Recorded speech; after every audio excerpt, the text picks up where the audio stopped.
Hi friends, this video is relevant for you if you are a leader and who's trying to get effective as a leader. Today we will talk about what can we learn as leaders from improvisational comedy. Yes, that's the improvisational comedy which you would have seen on television in popular shows like Whose Line Is It Anyway?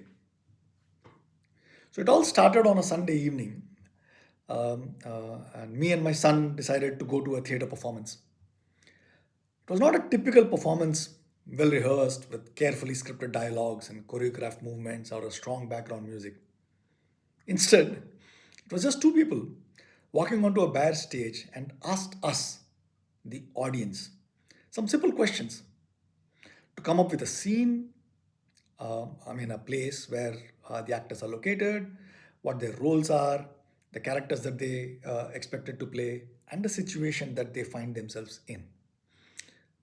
There's no script. There's no rehearsal, there's no safety net. They had to act out the scene and move the situation forward. Now, an actor starts the show and says something absurd. Since it's a comedy show, the more absurd the premise is, the funnier it has the potential to get. So now the other person, the other actor, has a choice. They can either reject the premise, they can freeze, or they can accept the premise and build on it and create something neither of them could have imagined alone. This, my friends, is improvisational comedy. And I think there is a lot that we can learn as leaders, especially if we are operating in a world that has stopped following any kinds of rules. Isn't that where we are living in right now? With all the Iran war going on, the war in Ukraine going on, and all sorts of disruptions happening all around us. So it sounds like we are living in a world which is operating without any rules. So there is a lot that we can learn from improvisational comedy.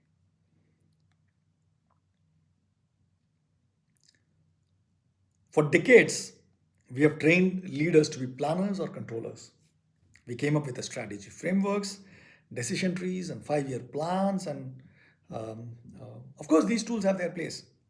But the reality of modern leadership, my friends, rarely resembles executing a plan. It looks far more like stepping onto a stage without a script. The question is, have we been preparing leaders or ourselves for such a scenario? So, what can we do? What can we learn from improvisational comedy? The most foundational rule of improv is two words: yes and.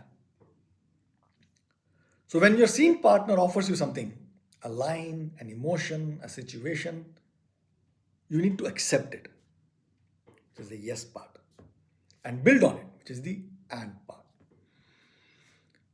If you do, if you do not deny what the partner said or the reality that the partner has created, you can move the scene forward. In improvisational comedy, this is one of the most foundational rules.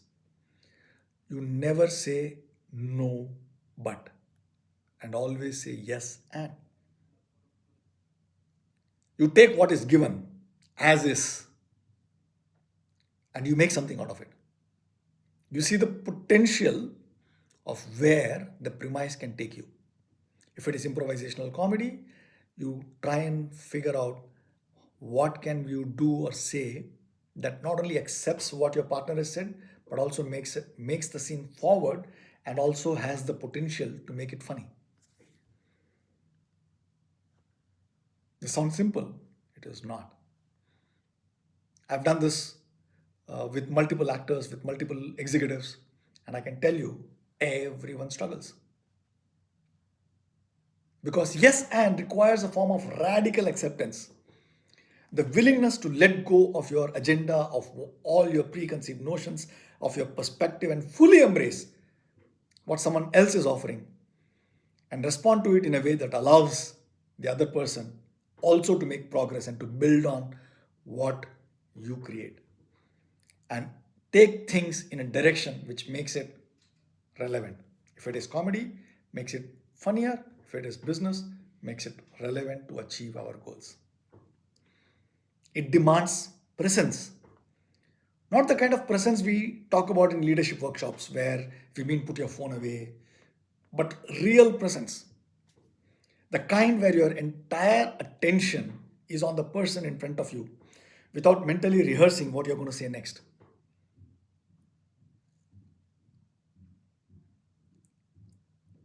In a graduate level study on improvisation and leadership development, researchers found that engaging in yes and exercises motivated participants to move beyond personal agendas and embrace genuine collaboration. Because that's what it is. Improvisational comedy is nothing but two people coming together and collaborating to make things funny, to make progress and not get stuck. This practice challenged them to be truly present, give others their full attention, and understand what was being contributed before reacting. Participants described it as fundamental shift from competition to collaboration to genuine partnership. Now think about how most meetings work. Someone offers an idea, someone immediately says, yes, but we've tried this before. It'll never work here. We don't have the budgets. Whatever. Yes, but. Which is really a polite no. And the idea dies there. If the person who said that is the leader, the person who offers the idea, has learnt an important lesson, a quiet one. Don't offer ideas again. It is not expected, not warranted. Multiply that across 100 meetings, and you have an organization where people have stopped bringing their best thinking to the table. The leader who practices yes and is not limited by what was being offered as a premise. That is the common misconception. Yes and simply means that I accept the reality of what you're offering and I build on it. I bring my creativity to the fore. And it is my responsibility as a leader, it is on me to build on the idea that was offered, such that it makes the idea explorable. Not workable, but explorable, by being curious about where the idea can lead us. This is the difference between that won't work because of our budget constraints and that's interesting. And if we could solve the budget constraint, what would this look like at scale? Or what would need to be true in order for this to work? And we can make this work by finding budgets elsewhere, from the marketing team, from the sales team, from wherever. And what if we could include this aspect of the idea? You get the point, right? Yes, and radical acceptance, full attention, building on each other's ideas, and avoiding no but or yes but. But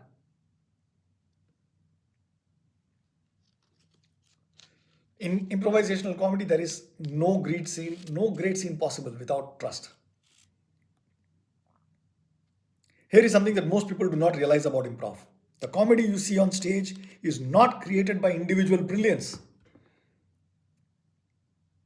It is created by deep trust and strong teamwork. It depends on the foundational belief that my partner has my back. If I take a risk, they will support me. If I want to take it in a completely absurd direction, they will follow me. They will accept what I say and build on it. If I stumble, they'll catch me. If I offer something fragile and half-baked, they will treat it as a gift and move it forward. Without this trust, no improviser will take the creative risks that make improvisational comedy and their performances extraordinary. The parallel to leadership is exact. Let's take an example of Google's project Aristotle. It was a landmark study of 180 teams in Google, conducted over 2 years. They set out to discover what makes teams effective. The researchers expected to find that the team composition would make an impact, individual talent or leadership style would matter most. They were wrong. The single most important factor was psychological safety. The shared belief among the team that it is safe to take interpersonal risks.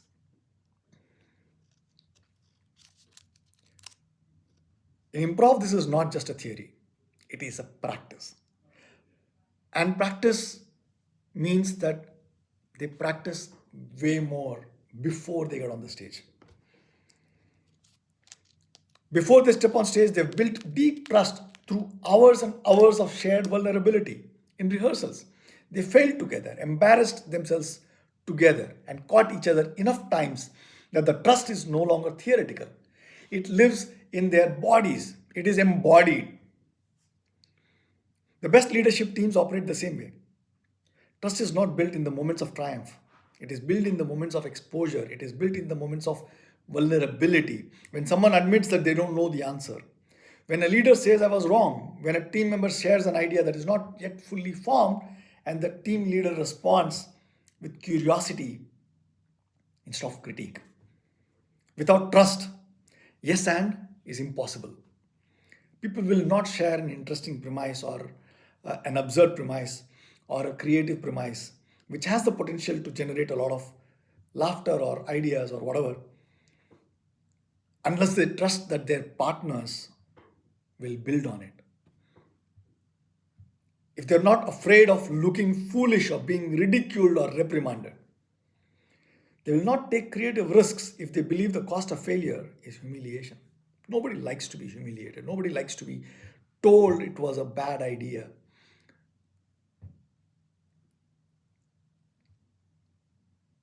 There is another important thing when it comes to improvisational comedy, which is practiced spontaneity, which is also super important for us as leaders if we are operating in a world which doesn't follow any scripts. So here is the paradox that most people miss about improv. It looks spontaneous, but it is deeply practiced. The best improvisers in the world are considered to be those from the Second City group, the Upright Citizens Brigade, or the Loose Moose Theatre. They rehearse constantly. It takes hours and hours of practice to reach a point where the performance can trust each other enough to take creative leaps, which leads to phenomenal comedy. They look for patterns in how each one of them respond to different prompts. They practice listening under pressure. They practice accepting offers from every direction. They practice failing and falling gracefully, recovering quickly, and finding the creative opportunity in the unexpected. By the time they step on stage, their skills are so deeply embedded in their bodies that they can be genuinely spontaneous. And research on improvisation in leadership bears this out. Studies show that improvisational decision making occurs in organizations 75 to 90% of the time. Yet, this is one of the most underdeveloped skills in leaders. Dan Moshavi, writing in the Journal of Management Education, demonstrated that improv exercises build the very skills organizations need most, which is the ability to adapt, active listening, creative collaboration, and comfort with ambiguity. The lesson for leaders is critical. You cannot wait for a high stakes moment to practice being adaptive. You must build the muscle in low stakes situations first so that it is available for us when the high stakes situations arrive. This means that we need to treat our weekly team meetings as rehearsal spaces. It means experimenting with yes and in a brainstorming session before you need it in a crisis. It means practicing vulnerability in a safe space in conversations so that it is available to you when the stakes are high. Just as improvisers build their skills through hundreds and hundreds of hours of playful rehearsals, Leaders build adaptive capacity through deliberate, repeated practice in environments where failure is cheap, by being intentional about this. Amy Edmondson's research supports this directly. She found that the highest performing teams pair high standards with high psychological safety, creating what she calls a learning zone where people are challenged but still feel safe to take risks. This is precisely the dynamic that exists in a good improv rehearsal. The stakes feel real, but the environment is forgiving. It teaches people how each other typically responds, how they think, what kind of ideas come to them.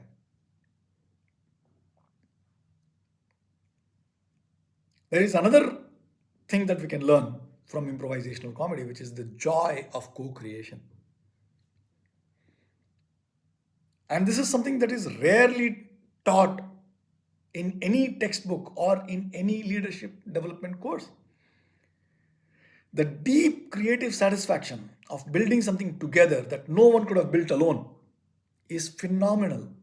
You can only experience it when you have actually experienced it. And I have done it two times in my career, just two times in a career spanning 30 years.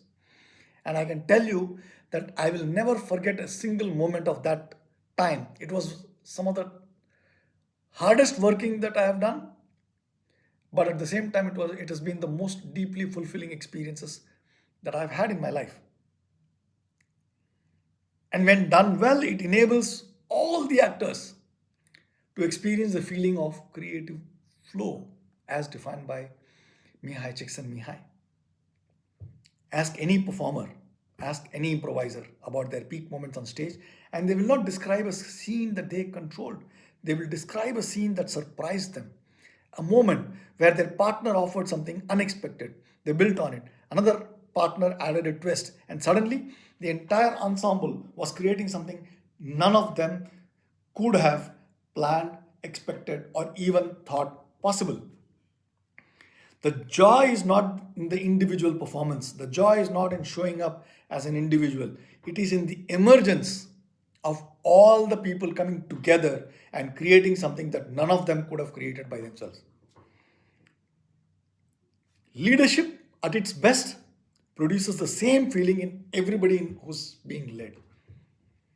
When a team is operating with trust, with presence, with the discipline of radical acceptance and adaptive responses, the outcomes are not just better, they feel different. There is a creative energy that flows through the team that is genuinely collaborating, building on each other's ideas in real time, navigating ambiguity together, arriving at solutions that no individual in the room could have reached on their own. Collective flow. This is the experience that keeps talented people in the organizations. The feeling of being part of something that is alive and that is bigger than each of the individuals put together. This is what great leadership and great improv share at their core. Both are acts of co-creation, of trust, of having built an environment where people feel safe enough to take creative risks. Both require us to surrender the illusion that we can control the outcome and instead trust the process, trust the people, and trust ourselves enough to stay present in the moment and respond to whatever comes by. So, what does all of this mean for you today? In your next meeting, try one thing. When someone offers an idea, especially one that your instinct wants to dismiss, replace a yes but or a no but with a yes and. Do not evaluate the idea. Don't critique it. Build on it and see where it goes. You may discover that the most valuable contribution in the room was the one you almost shut down. And if you want to go further, find an improv class in your city. Take it. Take it as a team together. I've had the opportunity to run improv workshops for executives and teams, and I can tell you they reveal a lot about how the team functions. And most of all, where do they get stuck? It talks about it shows the team dynamics. It shows how the team functions under stress. And if nothing else, and when done well, these workshops are a lot of fun. And at the same time can help us identify what needs to change in how we work together. Taking this workshop is not just to become a comedian or to have some fun, but to become a better leader. The skills you will practice: listening without an agenda, accepting the unexpected, building trust through shared vulnerability, um, radical acceptance, finding creative possibility in the unplanned, are exactly the skills that modern leadership demands. Next time, when you're faced with an uncertain situation or need a creative solution to a complex problem, try the principles of improv comedy. Will you practice radical acceptance and give an adaptive response? That, my friends, is the question. Think about it. If you like this, please do share this video with anyone that you think could benefit from having listened to this or watched this. Uh, like and subscribe helps us reach more people. Thank you so much. And until next time, this is Mukesh Gupta signing off. Take care.